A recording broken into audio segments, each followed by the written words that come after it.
Hi girls, Bablu महिला PG college की online classes में आपका स्वागत है। मैं हूं आपकी लेक्चरर ममता सामुता।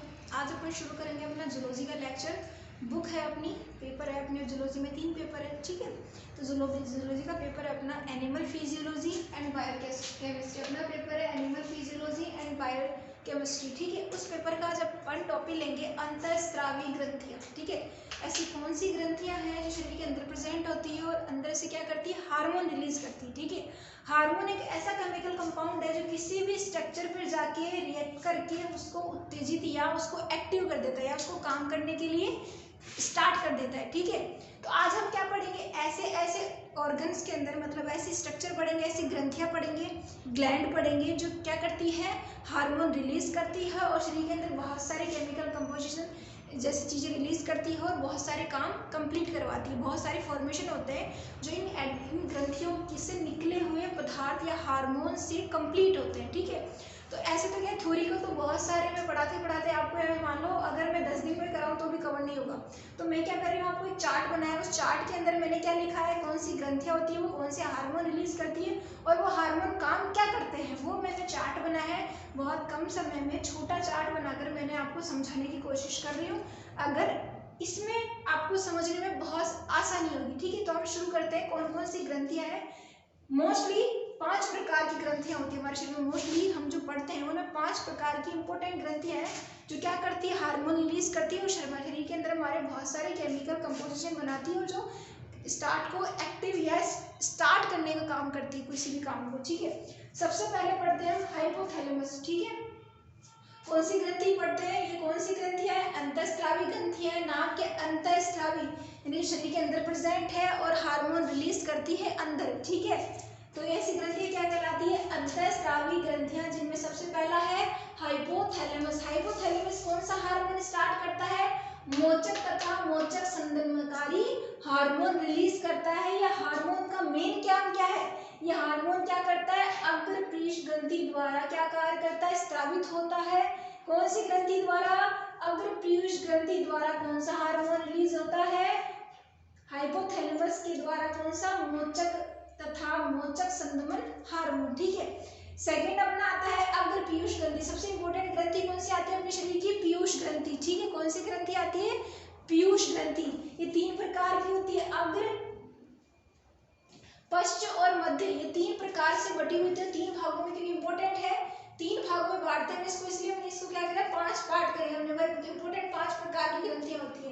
अग्र पीयूष ग्रंथि से कितने प्रकार के हार्मोन रिलीज होते हैं, 6 प्रकार के हार्मोन रिलीज होते हैं। ये 6 प्रकार के हार्मोन 6 अलग अलग या बहुत सारी रिएक्शन को कंप्लीट करवाते हैं, प्रोसेस को कंप्लीट शरीर के अंदर कंप्लीट होते हैं, ठीक है। सबसे पहले देखते हैं वृद्धि हार्मोन या सोमेटोट्रोपिक हार्मोन, ठीक है। वृद्धि हार्मोन या सोमेटोट्रोपिक हार्मोन, ठीक है।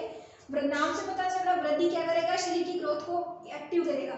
सभी कोशिकाओं एवं उत्तकों की वृद्धि को उत्तेजित करता है, यानी क्या करता है, स्टार्ट करता है या उनको चालू करता है कि आप ग्रोथ करना स्टार्ट कर दो, ठीक है। कौन सा हार्मोन, वृद्धि हार्मोन या सोमेटोट्रोपिक हार्मोन, ठीक है। सेकंड अग्र पीयूष ग्रंथि हार्मोन स्टार्ट करती है थायरोटोपिन हार्मोन या थायराइड उत्तेजक हार्मोन, ठीक है। या तो कह सकते हैं थायराइड उत्तेजक हार्मोन या थायरोटोपिन हार्मोन, ठीक है। ये काम क्या करता है, थायराइड ग्रंथि को थायरोक्सिन तथा ट्राईआयोडोथायरोनिन हार्मोन स्रावित करने हेतु उत्तेजित करता है। कौन सी ग्रंथि को, थायराइड ग्रंथि को। अब अपन बोल रहे थे हमने मैम स्पेशली थायराइड ग्रंथि को अलग से देखा ही नहीं, इसलिए नहीं देखा क्योंकि जो पीयूष ग्रंथि है वही थायराइड ग्रंथि को एक्टिव करती है और थायराइड ग्रंथि एक्टिव होने के बाद ही कौन सा हार्मोन स्रावित करती है, थायरोनिन हार्मोन स्रावित करती है। तो वो भी इसी के अंदर आ गई, इसलिए मैंने इसको अलग से नहीं लिखा, इसी के अंदर कवर हो गई, ठीक है। थायराइड हार्मोन सेकेंडली कौन सा आयरन करती है, थायराइड उत्तेजक हार्मोन या थायरोटोपिन हार्मोन स्रावित करती है, जो क्या करता है, थायराइड ग्रंथि को थायरोसिन तथा ट्राईआयोडोथायरोनिन हार्मोन स्रावित करने के लिए उत्तेजित करती है। भाई तो चालू हो जा, अपना काम शुरू करो, ये हार्मोन रिलीज कर, जिससे शरीर के अंदर बहुत सारी केमिकल कंपोजिशन या बहुत सारे रिएक्शन कंप्लीट हो, ठीक है। थर्ड हार्मोन स्टार्ट करती है पीयूष ग्रंथि एड्रीनोकोर्टिकोट्रोपिक हार्मोन या एड्रीनोकोर्टिकोट्रोपिन, ठीक है। ये हार्मोन स्रावित करती है। नाम थोड़ा टिपिकल है, आपको एक बार या फिर इनको टुकड़ों में तोड़ लो, अगर आपको बड़ा नाम याद नहीं होता तो छोटे छोटे करो, जैसे एड्रीनो कॉर्टिकोट्रोफिक हार्मोन, ठीक है, एड्रिनोकॉर्टिकोट्रोफिक हार्मोन, ठीक है। सेकंड एड्रिनोकॉर्टिकोट्रोपिन हार्मोन, एड्रिनोकॉर्टिकोट्रोपिन हार्मोन, ठीक है। ये हार्मोन रिलीज करती है कौन सी? अग्र पीयूष ग्रंथि थर्ड हार्मोन रिलीज करती है जो क्या करता है? एड्रिनल कॉर्टेक्स का हार्मोन स्रावण के लिए उत्तेजित करता है। ये क्या करता है? एक प्रकार का एड्रिनल कॉर्टेक्स भी ग्रंथि मान सकते हैं जो क्या करती है? हार्मोन स्रावण के लिए उत्तेजित करता है या उद्दीपित करता है। वह तो स्टार्ट हो, ठीक है। फोर्थ हार्मोन स्टार्ट करती है प्रोलैक्टिन। कौन सा हार्मोन स्टार्ट करती है?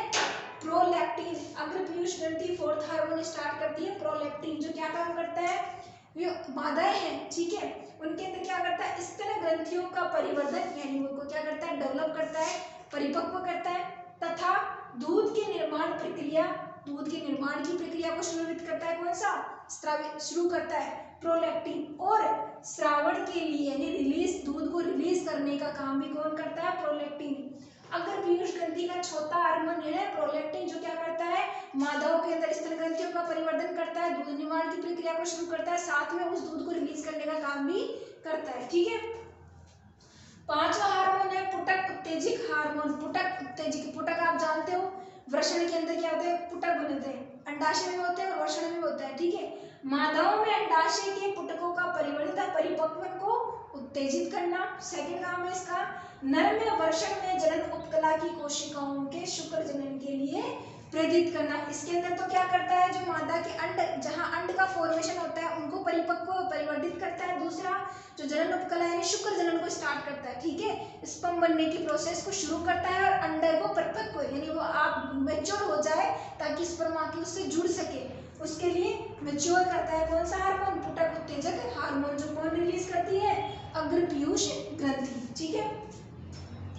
अगला छठा हार्मोन है अग्र पीयूष ग्रंथि का छठा हार्मोन है कौन सा? Luteinizing hormone. कौन सा? Luteinizing hormone. ये हार्मोन क्या करता है? अंडोत्सर्ग यानी अंडाशय से अंडा कहाँ आता है? फैलोपियन ट्यूब में, ठीक है, मैं मनुष्य को बता रही हूँ। अंडोत्सर्ग को प्रेरित करता है यानी अंडे को रिलीज करने का काम शुरू करता है। मादा लैंगिक हार्मोन के स्रावण को उत्तेजित करता है। मादा लैंगिक हार्मोन का प्रोजेस्टेरोन को क्या करता है? स्रावित करता है तथा नर टेस्टोस्टेरोन के स्रावण को उद्दीपित करता है। मादा हार्मोन को नर हार्मोन को स्रावित करने के लिए उद्दीपित करता है, साथ में अंडे को निष्कासित करने की प्रक्रिया को भी शुरू करता है। कौन सा? Luteinizing hormone. तो अगर पीयूष ग्रंथि इंपॉर्टेंट, मतलब आपको मिला के समझ लो कि पीयूष ग्रंथि बहुत इंपॉर्टेंट है जो अन्य ग्रंथियों को भी स्टार्ट करने का काम करती है। और इसके अलावा बहुत सारे 6 प्रकार के इंग्रेडिएंट या 6 प्रकार के हार्मोन रिलीज होते हैं जो क्या करते हैं? अलग अलग तरह का काम कंप्लीट करते हैं। आगे आप थर्ड आ गया अपना पश्च पीयूष ग्रंथि। अग्र पीयूष ग्रंथि पढ़ लिया आपने, हम पढ़ेंगे पश्च पीयूष ग्रंथि जिसका दूसरा नाम क्या है? न्यूरोहाइपोफाइसिस, जिसका सेकंड नाम क्या है? न्यूरोहाइपोफाइसिस। ये 2 प्रकार के हार्मोन रिलीज करती है। पहला ऑक्सीटोसिन, पहला हार्मोन होता है ऑक्सीटोसिन जो क्या करता है? गर्भाशय की पेशियों में संकुचन को उद्दीपित करता है। अब मान लो कोई लेडी प्रेग्नेंट है या फिर कोई मादा गर्भवती है, तो जब बच्चा जन्म लेता है उस समय पेशियों का संकुचन होता है जिसकी वजह से बेबी बाहर आता है, तो उसको स्टार्ट कौन सा करता है? ऑक्सीटोसिन। जब मादा प्रसव शुरू होता है तब ऑक्सीटोसिन हार्मोन पीयूष ग्रंथि के द्वारा, पश्च पीयूष ग्रंथि के द्वारा ज्यादा रिलीज किया जाता है। सेकंड, स्तन पेशी उपकला कोशिकाओं में संकुचन को उत्प्रेरित करता है जिससे दूध निष्कासित होता है। जैसे ही मादाओं के अंदर प्रसव प्रक्रिया शुरू होती है वे क्या करता है? स्तन पेशियों को क्या करता है? संकुचित करता है जिससे क्या कर सके? वो दूध को रिलीज कर सके या निष्कासित कर सके जिससे बेबी की फीडिंग कराई जा सके, ठीक है। सेकंड है anti diuretic hormone. Second hormone कौन सा? पश्च पीयूष ग्रंथि या न्यूरोहाइपोफाइसिस कौन सा हार्मोन रिलीज करता है? सेकंड एंटी डाईयूरेटिक हार्मोन या वैसोप्रोसिन हार्मोन रिलीज करता है, ठीक है। ये क्या काम करता है? इसका मुख्य मेन पार्ट बता रही हूँ कि काम क्या है। यह वृक्क नलिकाओं में जल के पुनः अवशोषण को उद्दीपित करता है। वृक्क नलिकाओं के अंदर जल को पुनः अवशोषण करने के लिए क्या करता है? उद्दीपित करता है। वृक्क क्या होता है? ठीक है। नेफ्रॉन होता है जहाँ मूत्र का निर्माण की प्रोसेस होती है, ठीक है। हमारे शरीर के जो वाटर आता है, या हर जीव का मान लीजिए जो वाटर शरीर के अंदर आता है वो क्या होता है, बहुत सारा बाहर निकल जाता है, उसी के अंदर भी प्योरीफाई करके अच्छे से वाटर को अब्जॉर्ब करने की प्रक्रिया में कौन सा हार्मोन स्टार्ट करता है, पश्च पीयूष ग्रंथि का वैसोप्रोसिन हार्मोन ये काम करवाता है। फोर्थ आ गई अपनी अग्र पीयूष ग्रंथि देख ली, पश्च पीयूष ग्रंथि देख ली, अब मिडिल या मध्य पीयूष ग्रंथि देखें, जिसे क्या कहते हैं, पार्स इंटरमीडिया, जिसको क्या कहते हैं, पार्स इंटरमीडिया। ये एक प्रकार का हार्मोन रिलीज करता है जिसको क्या बोलते हैं, मेलेनोसाइट उत्तेजक हार्मोन। कौन सा, मेलेनोसाइट उत्तेजक हार्मोन। यह हार्मोन क्या करता है, जो एम्फीबियन है जैसे असमतापी जंतुओं में मेलेनोफोर वर्णक के वितरण पर नियंत्रित करता है, ठीक है। जो अपना क्या है, तापमान नियंत्रित नहीं कर पाते, जैसे हम क्या संपाती है, ठंड के मौसम में गर्म रखते हैं शरीर को और गर्मी के मौसम में शरीर को ठंडा रखने की कोशिश करता है। लेकिन जो एम्फीबिया है वहाँ क्या करता है, ये मेलेनोफोर के वर्णक को नियंत्रित करता है। कौन सा, मेलेनोसाइट उत्तेजक हार्मोन, ठीक है, जो किसके द्वारा निष्कासित किया जाता है, मध्य पीयूष ग्रंथि के द्वारा निष्कासित किया जाता है। लास्ट एंड फाइनल अपना एड्रिनल कॉर्टेक्स, हमने यहाँ पहले पढ़ा था, कौन सा, एड्रिनल कॉर्टेक्स हार्मोन का स्रावण के लिए प्रेरित कौन था, कौन सी, पीयूष ग्रंथि, और इसके द्वारा भी 3 हार्मोन इसको प्रेरित कर दिया, ये प्रेरित हो गई। अब ये 3 हार्मोन रिलीज करेगी, पहला ग्लूकोकॉर्टिकोइड कोर्टिसोल, पहला ग्लूकोकॉर्टिकोइड कोर्टिसोल हार्मोन, जो काम क्या करता है, प्रोटीन कार्बोहाइड्रेट का वसा के उपापचय पर नियंत्रण करता है, मतलब क्या करता है, कंट्रोल बना के रखता है कि इस पे कार्बोहाइड्रेट, प्रोटीन और जो वसा है, लिपिड है, ये उस पर क्या करता है, नियंत्रण बनाता है, भाई आपको इतना ही बनना है या इतना ही कार्य करना है या इतने ही क्वांटिटी में बनना है, ठीक है। सेकेंड हार्मोन है इसका मिनरेलोकॉर्टिकोइड एल्डोस्टेरोन, मिनरेलोकॉर्टिकोइड एल्डोस्टेरोन हार्मोन है, जो क्या काम करता है, सोडियम के पुनः अवशोषण में तथा पोटेशियम पुनः अवशोषण में वृद्धि तथा पोटेशियम के उत्सर्जन पर नियंत्रण। हम क्या करते हैं, बहुत सारे ऐसे कंपाउंड या बोल सकते हैं ऐसे चीजें हैं, ऐसे पार्ट्स हैं, ऐसे इंग्रेडिएंट है जो हम ऑब्जॉर्व करते हैं, ठीक है। हमारे शरीर में कैल्शियम की जरूरत होती है बॉडियों के लिए, ऐसे बहुत सारी चीजें हैं जो हम क्या करते हैं, एब्जॉर्ब करते हैं, उनको कौन सा काम करता है, ये हार्मोन क्या करता है, उनको एब्जॉर्ब या वृद्धि या निष्कासन पर नियंत्रण करता है। थर्ड हार्मोन आ गया किसका, एड्रिनल कॉर्टेक्स का थर्ड हार्मोन है एंड्रोजन, ठीक है, इसको बोलते हैं एंड्रोजन, ठीक है। एंड्रोजन हार्मोन जो क्या काम करता है, नर लैंगिक अंगों का प्रारंभिक परिवर्तन करता है। जो नर है, जो मेल है, उसके जो लैंगिक अंग है, सेक्सुअल रिप्रोडक्टिव ऑर्गन्स है, उनका क्या करता है, प्रारंभिक परिवर्तन करता है। तो ये हमारा ऑल ओवर अंतःस्रावी ग्रंथि है जिनसे इंपॉर्टेंट हार्मोन रिलीज होते हैं, और वो हार्मोन क्या काम करते हैं, ये पूरा इस चार्ट के थ्रू हम पढ़ चुके हैं, ठीक है। कई सारे ऐसे भी हैं जो मैं इन्हीं चार्ट के अंदर आ गया, इसलिए उसको अलग से नहीं लिखा, तो आप ये परेशान होना कि मैम ये ग्रंथि तो छूट ही गई, नहीं, वो सारी ग्रंथियां इनके अंदर कवर हो रही थी या उनका काम इसी के अंदर आ रहा है। तो हम थ्योरी में पढ़ेंगे तो ये अपना 10-15 दिन में टॉपिक कंप्लीट नहीं होगा, तो मैंने तो मैं चार्ट के थ्रू पढ़ा है। इसमें अगर आपको कोई भी प्रॉब्लम हो सकती है तो आप मेरे को क्वेरी में पूछ सकते हैं। Thank you.